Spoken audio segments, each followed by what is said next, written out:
Donc je vais vous présenter aujourd'hui un système d'aide à la propulsion pour le fauteuil roulant. Comme vous le savez tous, donc le fauteuil roulant, c'est le symbole du handicap. Ça touche énormément de personnes sur la Terre.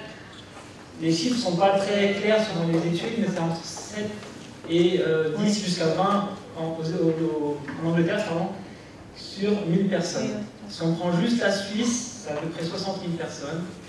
Si on regarde en Europe, c'est 5 millions, et aux États-Unis, c'est 2,5 millions. Vous voyez un petit peu la masse d'utilisateurs de votre fauteuil roulant. Si on regarde le marché, la plupart, plus de 90%, c'est des fauteuils roulants manuels. Et il n'y a que 5%, 5 à 10%, c'est des fauteuils roulants électriques. L'évolution, si on regarde juste l'évolution sur les 10 dernières années en France, on voit qu'il y a une augmentation des fauteuils roulants manuels. La part du fauteuil roulant électrique et manuel n'a pas changé. Alors le fauteuil roulant, il a peu évolué durant les 50 dernières années, parce que c'est un excellent compromis entre la mobilité urbaine, on a pas mal d'obstacles à passer, de contraintes, par exemple, de travailler au bureau, mais aussi le prix, qui est un facteur important, le poids et l'activité physique. Donc si quelqu'un arrête face à un fauteuil roulant électrique, elle ne va plus faire d'activité physique, elle va se déconditionner et avoir tous les problèmes sédentarisme. Le problème des utilisateurs de fauteuil roulant, c'est qu'ils développent des troubles musculo-squelettiques. 50 à 70% développent des TMS.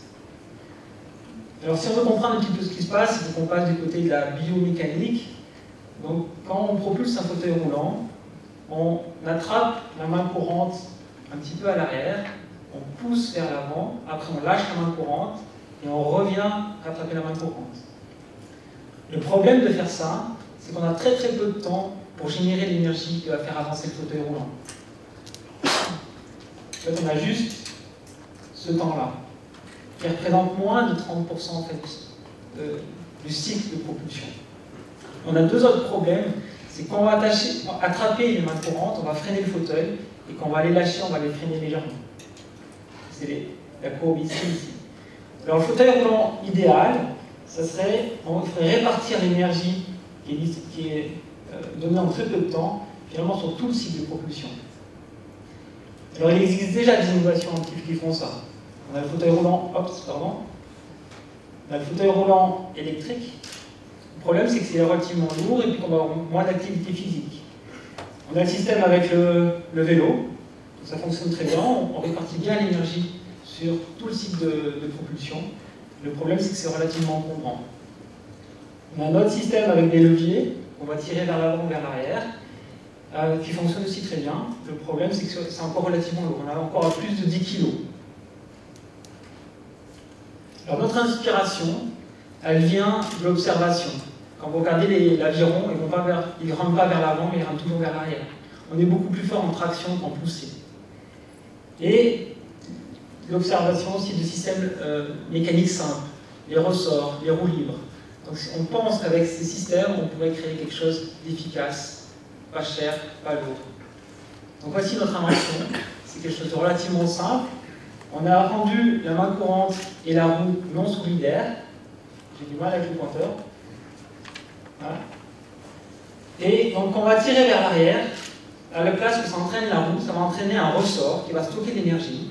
Et quand on va aller vers l'avant, cette énergie va être restituée. Et donc on va améliorer notre propulsion.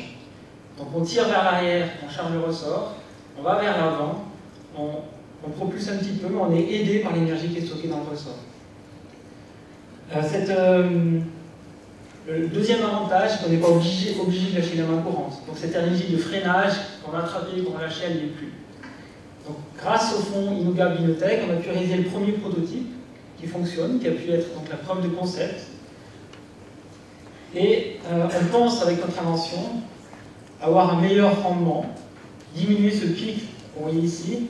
On pense qu'avec notre invention, on aura à peu près un moment qui sera comme ça, donc avec un pic beaucoup moins important que lors d'un fauteuil roulant classique. On aura une meilleure répartition des efforts entre les muscles qui vont faire la traction et la poussée. Donc on espère avec ça diminuer les troubles musculo-squelettiques, notamment au niveau des épaules. En conclusion, donc, on a réalisé une innovation qui est relativement simple et efficace, à notre avis, pour les utilisateurs de fauteuils roulants manuels. On a développé, grâce au fonds Unitech, InnoGap, le premier prototype et fait le preuve de concept. On s'est dépêché de déposer le brevet lundi pour pouvoir présenter aujourd'hui. Merci à l'agent de brevet, c'est un excellent travail. Et il nous reste quand même pas mal de travail, notamment le développement d'un deuxième prototype. Le premier fonctionne, mais il n'est pas encore entièrement complet. On a mis un ressort un peu faible, et puis il y a plein de petits mécanismes qu'on aimerait ajouter. On voudrait faire une validation biomécanique et clinique, montrer qu'on réduit bien les sollicitations articulaires et musculaires. Et puis, la phase certainement la plus importante au niveau de la valorisation, c'est pour nous trouver un partenaire industriel. Donc maintenant qu'on a déposé le brevet, on peut faire cette étape. Et si ça ne fonctionne pas, pourquoi pas créer une start-up. Je tiens à vous remercier. Merci pour votre énergie. Et merci à Unitech pour l'aide jusqu'ici. Merci.